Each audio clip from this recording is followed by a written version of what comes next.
ناظرین آداب، 21 نومبر 2023 مطابق 6 جمادی الاول کے اودھ نامہ وائس ایڈیشن میں آپ کا خیر مقدم ہے۔ آپ سماعت فرمانے جا رہے ہیں اودھ نامہ میں شائع اہم خبروں کے خاص حصے۔ سعودی عرب کی قیادت میں مسلم ممالک کے وزرائے خارجہ چین کے دورے پر پہنچے، جہاں ان کے ہم منصب وانگ ای نے یقین دلایا کہ غزہ میں جنگ بندی کے لیے اپنا کردار ادا کریں گے۔ عالمی خبر رساں ادارے کے مطابق چین کے وزیر خارجہ وانگ ای نے کہا کہ اسرائیل حماس جنگ کے باعث مشرق وسطیٰ کا امن خطرے میں پڑ گیا ہے۔ جنگ بندی وقت کی اہم ضرورت ہے، جس کے لیے چین اپنا کردار ادا کرنے کو تیار ہے۔ خیال رہے کہ سعودی عرب، فلسطین، اردن، انڈونیشیا اور مصر کے وزراء سمیت OIC کے اعلیٰ حکام غزہ میں جنگ بندی کے لیے رابطوں کے سلسلے میں چین پہنچے ہیں۔ چین کے وزیر خارجہ نے مسلم ممالک کے وزرائے خارجہ اور سفارتکاروں پر مشتمل وفد سے ملاقات میں یہ بھی کہا کہ غزہ میں صورتحال کو قابو اور مشرق وسطیٰ میں پائیدار امن کے لیے مل کر کام کریں گے۔ سپریم کورٹ نے تمل ناڈو کے گورنر کی طرف سے بلوں پر فیصلہ کرنے میں تاخیر پر پیر کو سوال کیا کہ وہ پچھلے 3 برسوں سے کیا کر رہے تھے۔ چیف جسٹس DY چندرچوڑ اور جسٹس JP پاردیوالا اور منوج مشرا کی بینچ نے اٹارنی جنرل سے پوچھا، گورنر کو متعلقہ فریقوں کے سپریم کورٹ سے رجوع ہونے کا انتظار کیوں کرنا چاہیے؟ گورنر 3 سال تک کیا کرتے رہے؟ بینچ نے کہا کہ عدالت عظمیٰ نے 10 نومبر 2023 کو حکم جاری کیا تھا، جبکہ یہ بل جنوری 2020 سے زیر التوا ہے۔ مرکزی وزیر داخلہ امت شاہ نے تلنگانہ کے جنگاؤں میں ایک انتخابی ریلی کے دوران KCR، کانگریس اور AIMIM کو شدید تنقید کا نشانہ بنایا اور اپنے بیان میں ہندوتو کارڈ کھیلتے ہوئے ریاست سے مسلم ریزرویشن کو ختم کرنے کا وعدہ کیا۔ انہوں نے اعلان میں کہا کہ BJP تلنگانہ میں برسر اقتدار ہوئی تو ریاست میں 4% ریزرویشن کو ختم کر دے گی۔ حکومت بننے کے بعد یہاں کے لوگوں کو مفت میں ایودھیا میں بھگوان شری رام کے درشن کروائے گی۔ مرکزی وزیر داخلہ امت شاہ نے کہا کہ تلنگانہ کے انتخابی نتائج ریاست اور ملک کے مستقبل کے لیے فیصلہ کن ہوں گے۔ گزشتہ 18 اکتوبر کو دنیائے علم و ادب کی آفاقی شخصیت سید مسیب عباس المعروف پروفیسر شارب ادولوی، جنہوں نے اپنی آخری سانس تک خدمت ادب اور خدمت انسانیت کے لیے وقف کر دی، کم و بیش 88 برس اس دار فانی میں گزار کر عالم برزخ کی طرف کوچ کر گئے اور کربلا عباس باغ ان کی آخری آرام گاہ قرار پائی۔ پروفیسر شارب ادولوی کی مجلس چیلم کو چھوٹا امام باڑہ حسین آباد میں آیت اللہ حمید الحسن نے خطاب کیا۔ اس سے پہلے قاری ندیم نجفی نے تلاوت کلام ربانی سے مجلس کا آغاز کیا۔ بعد عرفان فتح پوری اور ان کے ساتھیوں نے سوزخانی کے فرائض انجام دیے اور شورا کرام نے منظوم خراج عقیدت پیش کیا۔ مولانا سید حمید الحسن نے قرآن مجید کی سورہ نمل کی ایک آیت کو سرنامہ کلام قرار دیتے ہوئے اپنے خطاب میں کہا کہ تنقید صرف ادب میں ہی نہیں ہے، بلکہ پوری زندگی میں تنقید کی ضرورت ہے۔ تنقید کا مقصد صرف یہ ہے کہ انسان کے کسی عمل کو، وعدے کو، کسی بات کو اجاگر کیا جائے کہ یہ صحیح ہے یا غلط۔ مولانا نے کہا کہ قرآن میں ہر جگہ حکمت کا ذکر ہے۔ جو اپنے نبی کو کس طرح پیار سے پکارتا ہے، اسی اللہ نے حکم دیا ہے کہ اپنے اللہ کی طرف بلاؤ، حکمت کے ساتھ، اچھی نصیحت کے ساتھ، اور اگر ان سے بحث و مباحثہ بھی کرو تو احسن طریقے سے۔ یہ 3 دائرے ہیں دعوت اللہ کے۔ جب ہمارے رسول کے لیے دعوت اللہ کی راہ میں اتنی پابندیاں لگا دی گئی ہیں تو ہم خود کو کیسے آزاد سمجھ سکتے ہیں کہ جیسے چاہیں اس کی طرف بلائیں۔ مولانا نے کہا کہ شارب ادولوی صاحب نے اپنے تنقیدی زندگی میں ہمیشہ حوصلہ افزائی کی، حوصلہ شکنی نہیں کی۔ انہوں نے جس موضوع پر قلم اٹھایا اس کا حق ادا کیا۔ شارب صاحب کو بہت سے اعزازات ملے، لیکن میں عرض کر دوں کہ شارب کو کسی ایوارڈ کی ضرورت نہیں تھی، ایوارڈ کو خود شارب کی ضرورت تھی۔ مولانا نے مصائب اہل بیت بیان کر کے مجلس کو اختتام تک پہنچایا۔ بچوں کے عالمی دن کے موقع پر پیر کو ریاستی دارالحکومت میں بچوں کے حقوق سے متعلق مسائل پر غور و خوض کیا گیا۔ حکومت کے ساتھ سول سوسائٹی اور کارپوریٹ کے نامور نمائندوں نے ایک پلیٹ فارم پر بیٹھ کر فیصلہ کیا کہ باہمی کوششوں سے ریاست میں بچوں کی حالت تبدیل کی جا سکتی ہے۔ سماگم سمٹ تقریب کے دوران چائلڈ لیبر، بچوں کی اسمگلنگ، بچوں کی شادی، بچوں کی صحت اور بچوں کی غذائیت جیسے مسائل پر پینل ڈسکشن کے بعد ٹھوس ایکشن پلان بھی تیار کر لیا گیا۔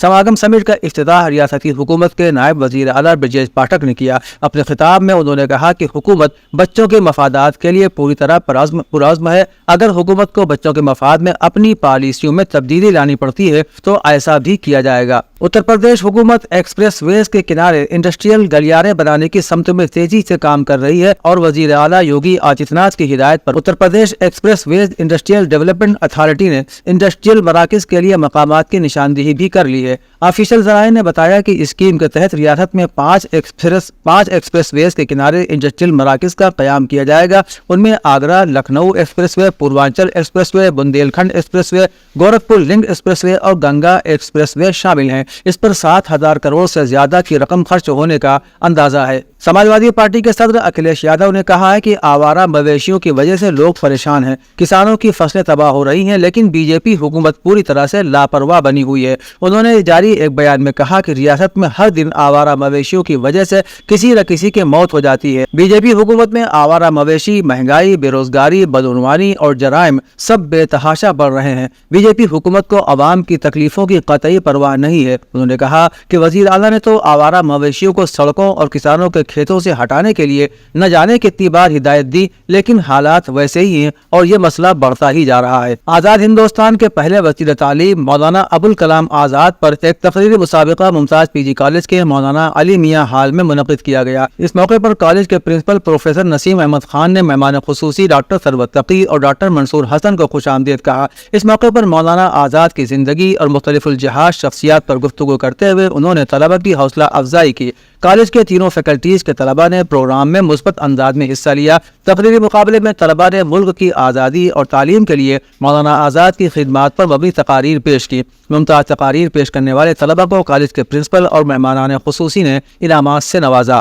مسلم ویلفیئر سوسائٹی کی طرف سے کے جی ایم یو کے سینئر ڈاکٹروں کی نگرانی میں جامع مسجد منشی پلیا اندرا نگر لکھنؤ میں ایک خون عطیہ کیمپ کا انعقاد کیا گیا، جس میں آل انڈیا پیام انسانیت فورم اور H D F C bank کا خصوصی تعاون شامل تھا۔ اس بلڈ ڈونیشن کیمپ میں تقریباً 70 یونٹ خون کا عطیہ دیا گیا۔ اس خون کے عطیے کی خصوصیت یہ بھی تھی کہ ہمارے برادران وطن نے بھی خون کا عطیہ دے کر اپنے ملک کے بھائی چارے کو مضبوط کرنے کا پیغام دیا۔ اس موقع پر مولانا کوثر ندوی، مولانا ابوالقاسم ندوی، محمد صابر خان، ایڈوکیٹ سعید عارف، مستقیم احمد صدیقی، مرتضی علی، شاد خان، محمد عمران، انور علی خان، ایم ایف صدیقی اور دیگر بڑی تعداد میں لوگوں نے شرکت کی۔ اودھنامہ کے جہاں نما صفحے کے مطابق اقوام متحدہ کے سیکریٹری جنرل انٹونیو گوتریس نے غزہ میں 24 گھنٹے سے بھی کم وقت میں اونروا کے 2 اسکولوں کو نشانہ بنائے جانے پر شدید صدمے کا اظہار کیا ہے۔ اسرائیلی فوج کی اسکولوں میں موجود بے گھر افراد پر بمباری میں درجنوں فلسطینی شہید اور زخمی ہوئے ہیں۔ گوتریس نے اس بات پر زور دیا کہ اقوام متحدہ کی عمارتوں کے تقدس کا خیال رکھا جائے اور ان پر حملے نہ کیے جائیں۔ گوتریس نے اتوار کے روز ایک بیان میں مزید کہا کہ غزہ میں شہریوں کی ہلاکتوں کی تعداد حیران کن اور ناقابل قبول ہے۔ انہوں نے انسانی وجوہات کی بنا پر فوری جنگ بندی کے مطالبے کا اعادہ کیا۔ یروشلم کی طرف سے غزہ کی پٹی میں نہتے شہریوں پر اسرائیلی فوج کے حملے، بالخصوص اسپتالوں کو نشانہ بنانے کی شدید مذمت کو اسرائیل برداشت نہیں کر پا رہا ہے۔ غزہ کی پٹی پر جنگ شروع ہونے کے بعد سے ایک طرف اقوام متحدہ اور اس کی تنظیموں کے درمیان اسرائیل کے ساتھ تعلقات بے تناؤ برقرار ہے۔ مشرق وسطیٰ کی عالمی ادارے صحت نے الشفا اسپتال کو ڈیتھ زون میں تبدیل کرنے کے بعد اسے خالی کرنے کا مطالبہ کیا ہے۔ پیر کے روز اسرائیلی حکومت کے ترجمان نے اقوام متحدہ کے عالمی ادارے صحت کو اس کی سنگین غفلت کے نتیجے میں کسی بھی جانی نقصان کا ذمہ دار ٹھہرایا۔ انہوں نے اس پر الزام لگایا کہ اس نے حماس کی انسانی ڈھال کی حکمت عملی کے دعوے کے ساتھ ملی بھگت کی ہے۔ پاکستان کی ایریکا روبن مس یونیورس مقابلہ 2023 میں پاکستان کی نمائندگی کرنے والی پہلی خاتون بن گئی ہیں اور ٹاپ 20 مقابلوں کی فہرست میں بھی جگہ بنا چکی ہیں۔ مقابلہ حسن میں 80 سے زائد ممالک نے حصہ لیا۔ پاکستان کے پہلے مرد مقابل نے سوئمنگ سوٹ مقابلے کے دوران زبردست پرفارم کیا۔ ایریکا نے ہفتے کے روز سان سلواڈور میں مس یونیورس کے اسٹیج پر اپنی چہل قدمی شروع کرتے ہوئے بھیڑ کو چوکا دیا۔ تقریباً 90 ممالک کے امیدواروں کے درمیان سخت مقابلے کے بعد مس نگاراگوا 72ویں مس یونیورس بن کر ابھری۔ ایک اسرائیلی وزیر نے کہا ہے کہ عالمی برادری کو جنگ سے تباہ حال غزہ کی پٹی کی تعمیر نو کے لیے فنڈز فراہم نہیں کرنے چاہیے، بلکہ اس کے بجائے دنیا بھر میں فلسطینیوں کی رضاکارانہ آباد کاری کو فروغ دینا چاہیے۔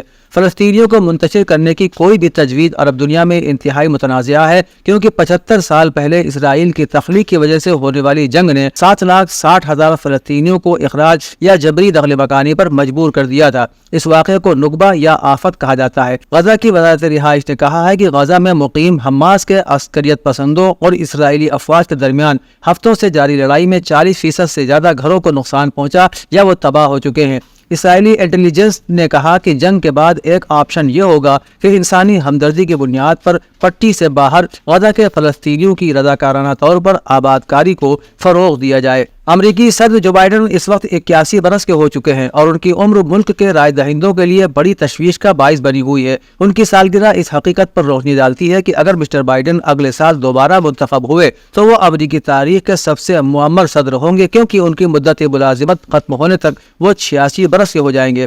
دوسری جانب سابق صدر ڈونالڈ ٹرمپ، جن کا ممکنہ طور پر مسٹر بائیڈن کو اگلے سال سامنا کرنا پڑ سکتا ہے، 77 برس کے ہونے کے باوجود ابھی تک ووٹروں میں تشویش کا باعث نہیں بنے ہیں۔ ایک سروے کے مطابق 54% امریکیوں کا کہنا ہے کہ مسٹر بائیڈن میں اب صدر کا کام کرنے کی اہلیت نہیں ہے، جو 2020 کے انتخابات سے پہلے 41% تھی۔ اودھ نامہ میں شائع مضامین کو مکمل طور پر پڑھنے کے لیے اودھ نامہ کی ویب سائٹ www.awadhnama.com پر وزٹ کریں اور ای پیپر پر کلک کریں۔